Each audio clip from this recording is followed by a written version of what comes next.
Alrighty, hello every folks, and good morning. So, earlier today I was driving along, jamming out to probably my favorite song of all time, just kind of sitting there vibing as you do, and something came to mind here. We've never talked about the Blind Guardian references in Tactics Ogre 1 Vision. So I wanted to correct that real quick because this is very oddly specific, but something that I think is a really fun story.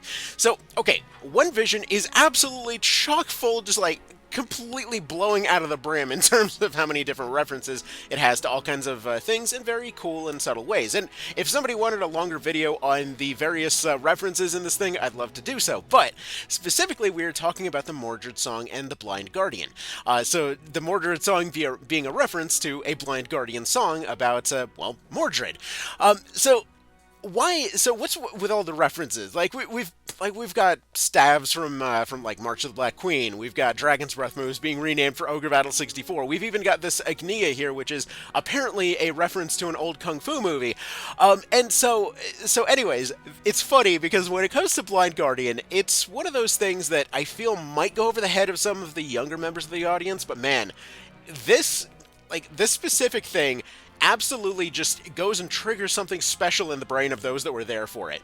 So, specifically, if you've never heard of Blind Guardian before, you're not sure what it is effectively the metal version of Queen. And Queen is what the Ogre Battle series has basically been kind of tied with from the very beginning.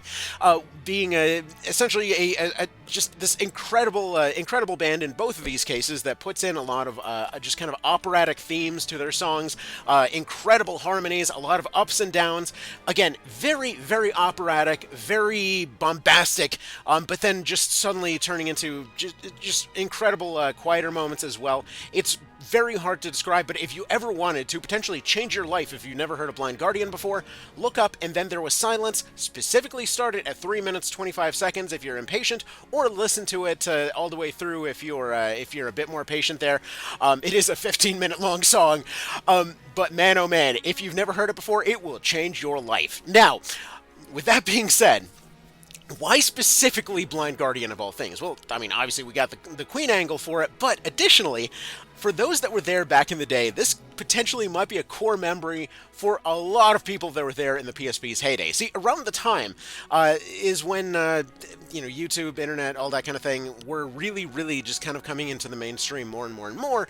I mean, it had been for a while, but specifically when it came to a lot of just kind of like listening to music online and whatever else, it had been building up a lot in the recent years before then, and this is really when it started properly seeing stuff shared around.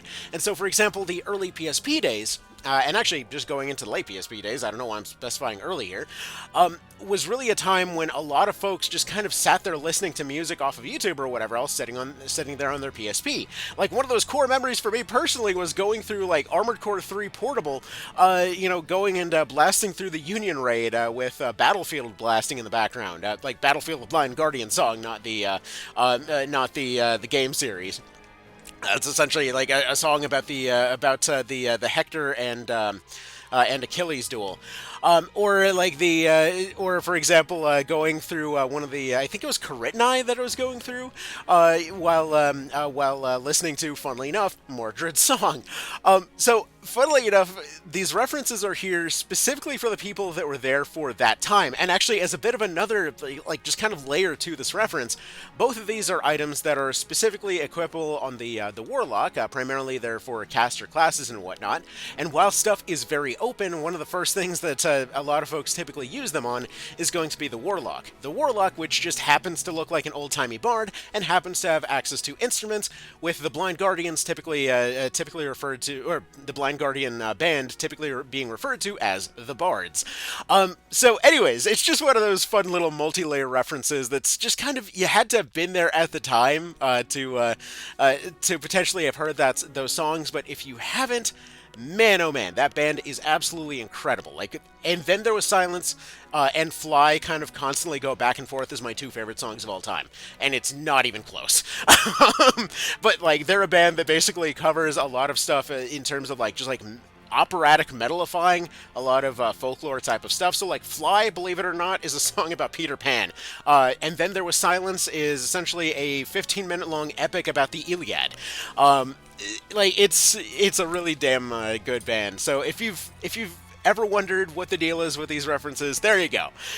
If anyone wants to hear potentially other stories over, maybe where some of these other references come from, maybe just like a full breakdown of just how many references there are in this game, would love to do so, but I just wanted to talk about that today. It was a bit of an inspired idea. Alright, y'all have yourselves a good one, and take care.